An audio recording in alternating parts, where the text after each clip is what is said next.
मुझे बड़ी खुशी और गर्व की अनुभूति में महसूस करता हूं जब मैं पहली बार 1992 में पार्षद बना मुंबई शहर में, और मैं भी झुग्गी बस्तियों में से काम करते करते यहाँ तक पहुँचा हूँ। क्या बात। तो उस झुग्गी बस्ती के जो हमारे बहनें थी वो मुंबई महानगर पालिका के साथ जुड़े, और आपके साथ में बहुत सारे लोगों को आश्चर्य होगा इस बात को सुनकर कि उन दोनों में 100 रुपये का मानधन से उन्होंने प्रारंभ किया था। वो 100 रुपये का बढ़कर फिर 400 रुपया हुआ, फिर 800 रुपया हुआ, फिर बढ़ते बढ़ते आज बहुत अच्छा उनको मानधन मिलता है, ये तो नहीं कहूँगा। लेकिन আজকের ভিডিওটি সমস্ত অঙ্গনওয়াড়ি কর্মী এবং সহায়িকা দিদিদের জন্য খুবই গুরুত্বপূর্ণ হতে চলেছে, তাই সম্পূর্ণ ভিডিওটি প্রথম থেকে শেষ পর্যন্ত দেখো। অঙ্গনওয়াড়ি দিদিরা যে সমস্ত দাবি দেওয়া নিয়ে কথা বলে তার মধ্যে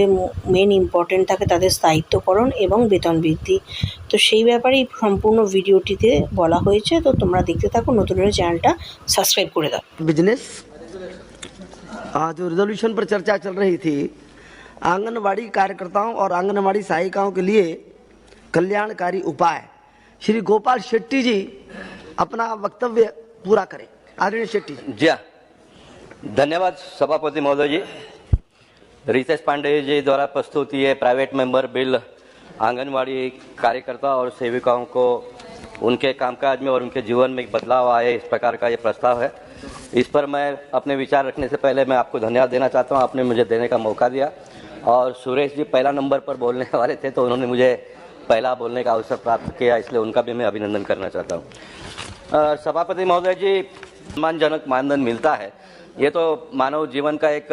अपेक्षा होता है कि जितना ज़्यादा मिले उतना मिलना चाहिए। उसके लिए वो स्वयं भी मांग करते रहे और जनप्रतिनिधि और सरकार भी समय समय पर उसके पर विचार करते रहती है। लेकिन मैं मानता हूं कि इन आंगनवाड़ी सेविकाओं ने एक हेल्थ के सेक्टर में एक बहुत बड़ा क्रांतिकारी बदलाव किया है, बहुत बड़ा क्रांतिकारी बदलाव किया है। मैं ये कहूँगा कि सरकार के माध्यम से अगर कोई स्कीम को लोगों तक पहुँचाना है तो करोड़ों रुपए का एडवर्टाइजिंग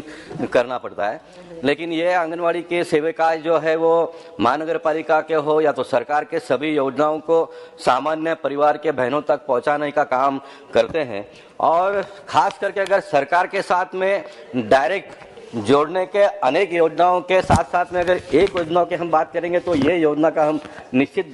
कह सकते हैं कि आंगनवाड़ी सेविकाएं जो है सरकार की सारी योजनाओं को ले जाकर प्रत्येक घर की महिलाओं के दिलो दिमाग तक उतारने का वो प्रयास करते हैं। मैम अध्यक्ष जी, आप हम सब जनप्रतिनिधि लोग हैं, हम कोरोना काल को भूल नहीं पाएंगे। कोरोना काल में जब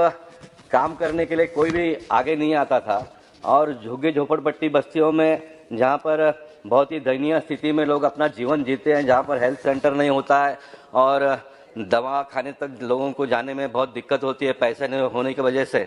ऐसे समय पर इन आंगनवाड़ी सेविकाओं ने बहुत बड़ा काम किया, बहुत बड़ा काम किया। कोरोना जैसे समाप्त होते आ गया, हमारे देश के प्रधानमंत्री सम्माननीय नरेंद्र मोदी जी के अथक प्रयास और मैं कहूँगा कि हमारे सांस्कृतिक प्रयास का उसमें बहुत बड़ा योगदान है। लोगों ने इसका हंसी मजाक भी उड़ाया, थाली बजाने से लेकर दिया जलाने के बातों में, लेकिन मैं मानता हूं कि थाली बजाना और दिया जलाने के संस्कृति के वजह से भारत जैसे देश में कोरोना बहुत नज़दीक पहुंच नहीं पाई लोगों के, और एक बहुत बड़ा बदलाव पूरे देश दुनिया के पटल पर हम लोगों ने देखा। लेकिन इन आंगनवाड़ी सेविकाओं ने कोरोना के दूसरे दौर में जब वैक्सीनेशन का काम प्रारंभ हुआ, उस वैक्सीनेशन के काम में भी इन आंगनवाड़ी सेविकाओं के हमारे बहनों ने बहुत बड़ा अपना योगदान देकर बहुत अच्छी तरह से वैक्सीनेशन हो, घर घर जाकर लोगों में जागृति करना, उनको वैक्सीनेशन सेंटर तक पहुंचाना और फिर वैक्सीनेशन के बाद में उनको कोई परेशानी है या नहीं, इन सारे बातों का ख्याल करते हुए जो पीड़ित है, जो इफेक्टेड लोग हैं, जो सरकार की योजनाओं का लाभ लेना चाहते हैं, उनको डायरेक्ट सरकार के साथ में जोड़ने का काम अगर किसी ने किया तो इन आंगनवाड़ी बहनों ने किया, ऐसा मैं मानता हूँ। मैं चाहता हूँ कि आने वाले दिनों में भारत सरकार के जो हेल्थ सेक्टर के जितने भी योजनाएं हैं, उदाहरण के तौर पर देश के प्रधानमंत्री सम्माननीय नरेंद्र मोदी जी ने जो आयुष्मान भारत लाया,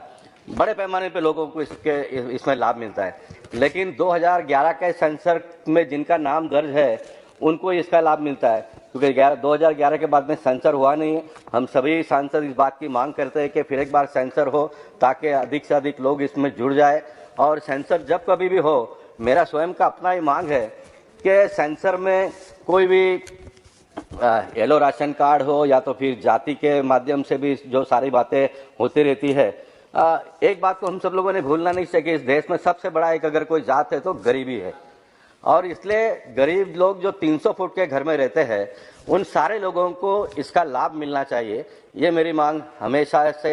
मैं कहते आया हूँ, और जब तक मुझे प्रतिनिधि जीवन में काम करने का मौका मिलेगा और जब तक उसमें बदलाव नहीं आता है तब तक मैं बोलते रहूँगा, क्योंकि मेरा एक स्वभाव बन गया है। मैं जो भी विषय को हाथ में लेता हूँ उसको अंतिम अंजाम तक पहुँचाने का हमेशा प्रयास करते रहता हूँ। किसी भी विषय को बोलकर फिर छोड़ दिया, फिर दूसरे दिन दूसरे विषय पर हाथ डाला, इस प्रकार का मेरा काम करने का तरीका नहीं है। तो मैं ये चाहता हूँ कि कम से कम ये आंगनवाड़ी सेविकाओं को एक परमानेंट हेल्थ कार्ड दिया जाए, उनको प्रायोरिटी में। अगर उनका नाम 2011 के सेंसर में है या नहीं है तो इनको इसमें साथ में जोड़ देना चाहिए। और ये जो प्रधानमंत्री आयुष्मान भारत का योजना का जो है सभी राज्य के सरकारों ने भी इसको अमल में लाया है, यानी राज्य सरकार भी इसमें बड़े पैमाने पे खर्चा करती है, केंद्र सरकार के माध्यम से भी होता है। तो और अधिक लोगों को इसमें जोड़ने में कोई दिक्कत है ऐसा मुझे लगता नहीं, क्योंकि अभी भी इसमें बहुत बड़ा एक जगह है ज़्यादा लोगों को जोड़ने का। तो इन सारी बहनों को इसका लाभ मिले, क्योंकि ये दूसरे का जो चिंता करती है, अगर उनके जीवन में भगवान करे कभी कोई आफत इस प्रकार का आए नहीं, बीमार ना पड़े हो, लेकिन अगर पड़ते हैं तो उसकी व्यवस्था हम जैसे लोगों ने इस पार्लियामेंट के माध्यम से पूरे देश भर के बहनों का चिंता हमने करना चाहिए। इसलिए इसका लाभ उनको मिले, उनको प्रायोरिटी में इसके साथ में जोड़ा जाए। ये भी मैं सम्मान मंत्री महोदय जी यहाँ पर बैठे हैं तो उनसे भी मैं निवेदन करना चाहूँगा। सभापति महोदय जी, राज्य और सरकार के बहुत सारे कल्याणकारी योजना जिसका मैंने उल्लेख यहाँ पर किया, एक बात को और मैं इसके साथ में जोड़ना चाहूँगा कि जो भी इस प्रकार के मानदंड के क्षेत्र में काम करते हैं उनकी एक अपेक्षा होती है कि हमको प्राइवेट